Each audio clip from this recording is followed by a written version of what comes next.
Bea Alonzo shows off her new style and tells her future self that everything will be okay.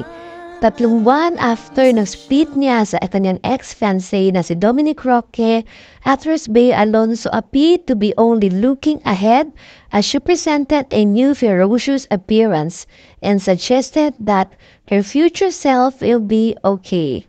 On Instagram, the Kapuso actress published photograph of herself with short hair and wearing a sleek and sophisticated monochromatic attire.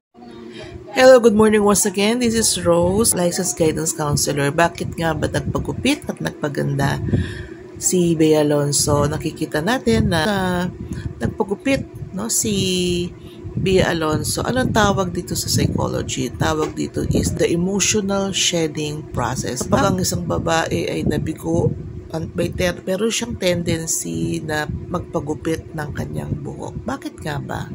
Anong ibig sabihin ng the emotional shedding process? Sabi niya, a breakup or other traumatic experience are common times for women to cut their hair. As we see it, the one thing we can take immediate control. So, kapag tayo ay nagpapagupit, ito ay pagpapahiwatig na tayo ay under control ulit sa ating buhay. Kapag, alam niyo naman, kapag tayo nagkaroon ng trauma sa buhay, mga breakup, no? Nagkakaroon tayo ng pwedeng depression or sobrang pagkalungkot, na out of control tayo, di tayo makatulog, di tayo makakain, feeling natin na hindi natin kontrolado na ang ating buhay. At once, no, ang babae ay nagpagupit, pinapahiwatig na ito na siya ay ready to move forward na at kontrolin na ang kanyang buhay. Alam naman natin na hindi ito madali ang mag-move forward, di ba? Pero ang may pinapahiwatig daw ang ating mga buhok, no? Parang it reminds us yung ating past relationship with that boy or girl na ating karelasyon. Pag pinakat natin yung ating buhok, pinapahiwatig natin na, uy, stop na, no? Move forward ka na. Kalimutan mo na siya. Totoo ito guys, para sa halos mga kababaihan, madalas nating inuugnay ang ating itsura simulain sa buhay na So ayun guys, ang ating buhok ang nagbibigay ng self-confidence sa ating mga kababaihan, di ba?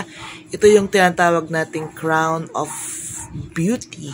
Meron din tayong sinasabing bad hair day, di ba? Pag wala tayo sa mood, usually sinasabi nating bad hair day. Natin before this cutting of hair ni Bea Alonzo ay mahaba ang kanyang buhok.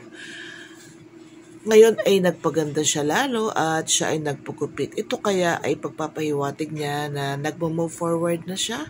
Kayo, kailan ba kayo huling nagpagupit ng buhok? Ito ba ay may kadahilanan? Ito ba ang kadahilanan ba nito ay meron ka rin gustong kalimutan na pangyayari or maybe a broken relationship?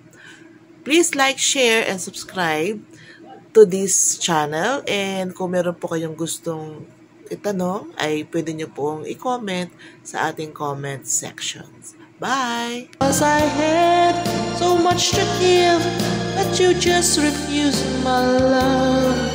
From now on, you're only someone that I used to love.